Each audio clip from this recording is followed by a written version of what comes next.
500 سال آگے جا چکا. صحابہ بھی گئے, تابعین بھی گئے, تبع تابعین بھی گئے, خیر القرون بھی گیا.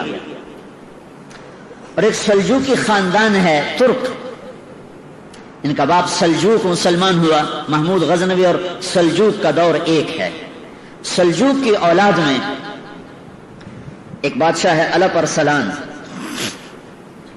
اللہ نے اس کے ذریعے سے اپنے دین کو عزت بخش اور اہل ایمان کو عزت بخشی.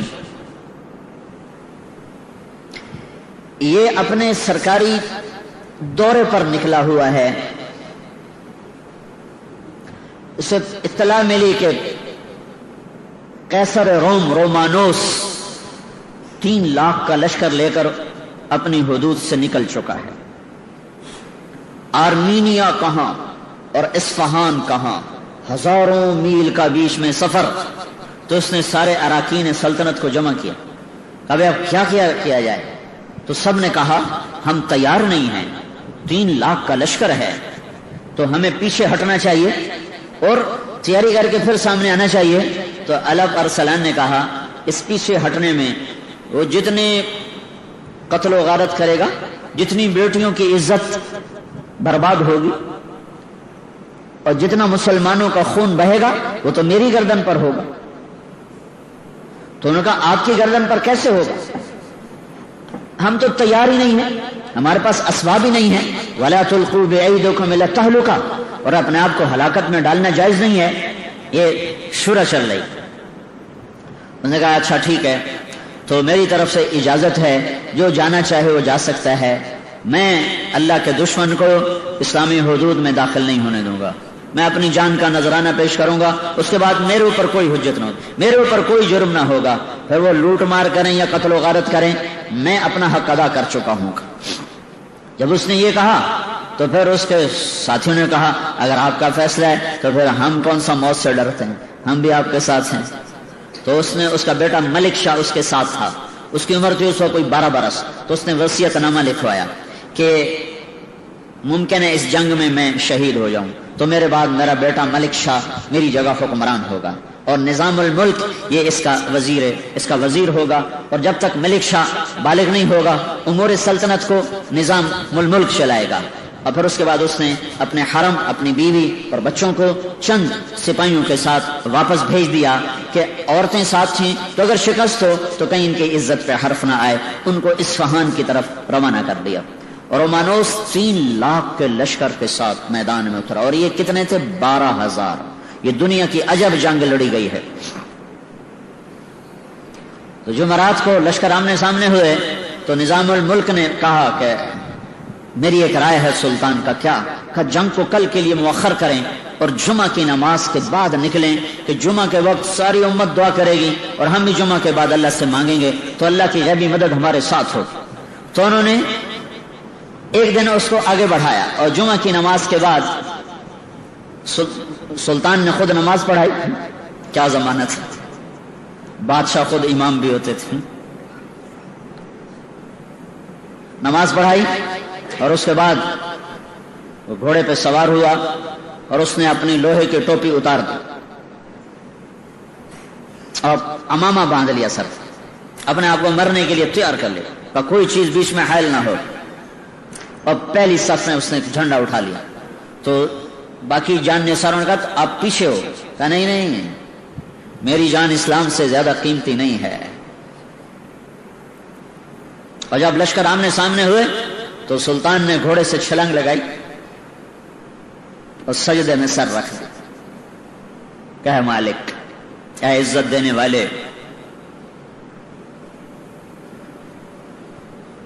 اے ہر چیز کے بادشاہ, آج ہماری عزت بھی تیرے ہاتھ میں, ذلت بھی تیرے ہاتھ میں. تو جس کے ساتھ ہوتا ہے وہی فتح پاتا ہے, تو جس کو چھوڑ دیتا ہے وہی ناکام ہوتا ہے. قلت اور کثرت تیرے دربار کی چیز ہی کوئی نہیں. کم من فئۃ قلیلۃ غلبت فئۃ کثیرۃ باذن اللہ. اور سجدے میں سر رکھ کے وہ رویا ہے. اب پھر اس نے کہا میں سلطان نہیں ہوں, میں ایک سپاہی ہوں, میں مارا جاؤں تو میری وجہ سے بھاگنا نہیں, آخر تک لڑتے رہنا اور مرتے رہنا تاکہ ہم اللہ کے دربار میں سرخرو ہو کے پہنچے. زمین و آسمان اش اش پکار اٹھے, دنیا نے عجب نظارے دیکھے، جرأت کے، دلیری کے، جان نثاری کے، اللہ پر مر مٹنے کے، اللہ اس کے رسول کے عشق و محبت کے، عاشق ہویں عشق کماویں، دل رکھیں وانگ پہاڑاں ہو، سہ سہ بدیاں ہزار علامیں، کر جانے باغ بہاراں ہو، منصور جائے چک سولے جتے، جڑے واقف کل اسراراں ہو، سجدیاں سر چائیں نہ باہو، توڑے کافر کہن ہزاراں ہو، عاشق سوئی حقیقی جڑا، قتل معشوق دے مننے، سر نو جوڑے تے مکھ نہ موڑے، بھمیں 100 تلواراں کھنے، سچا عشق حسین دا باہو، سر دتے تے راز نہ بھنے۔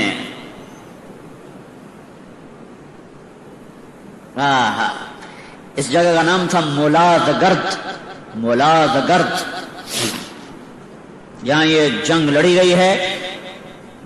ان ینصرکم اللہ فلا غالب لکم، ان ینصرکم اللہ فلا غالب لکم، میں تمہاری مدد کروں تو کوئی تم پہ غالب نہیں آ سکتا۔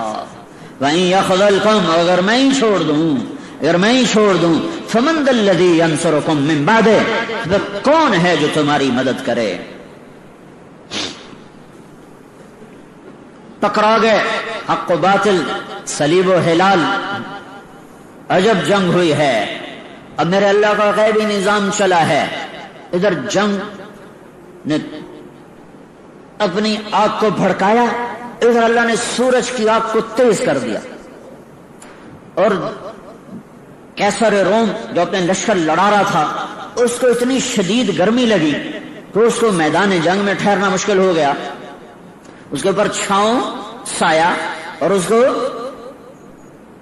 ہوا دینے کے لیے 7 کنیزیں کھڑی ہوئی ہیں، اور 3 لاکھ آدمی ساتھ تھا، 1 لاکھ 7 مزدور کارندے، اور 2 لاکھ لٹیرے آئے ہوئے تھے کہ جب فتح ہو جائے گی تو پھر ہم لوٹ مار کا بازار گرم کریں گے۔ لہذا ان کو شکست کا کہیں تصور نہیں تھا، تو اس کو لگی شدید گرمی، تو وہ پیچھے ہٹا، گرمی سے بچنے کے لیے اپنے خیمے کی طرف ہٹا۔ جب وہ پیچھے چلا ہے تو اللہ تعالیٰ نے رومیوں کے دل میں ڈالا کہ ہمارا بادشاہ بھاگ گیا، ہمارا بادشاہ تو فرار ہو گیا۔ بس یہ خیال آنا تھا کہ رومی لشکر کے پاؤں اکھڑے اور وہ بھاگے۔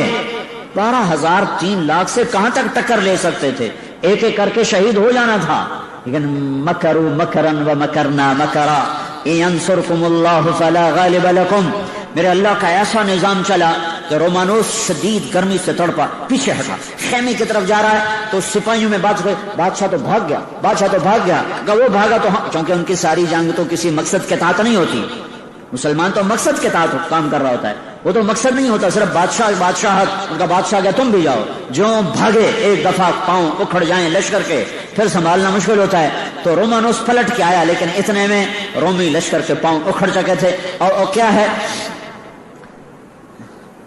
جو اللہ تعالیٰ نے کہا،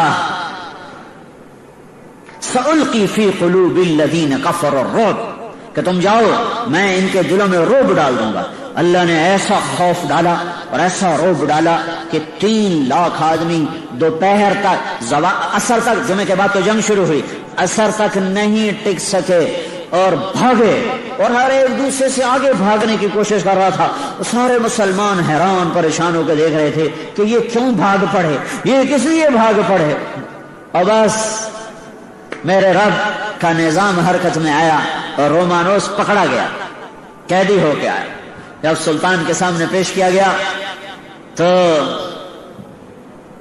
اللہ پر سلام نے پوچھا، اگر میں گرفتار ہوتا تو تو میرے ساتھ کیا کرتا؟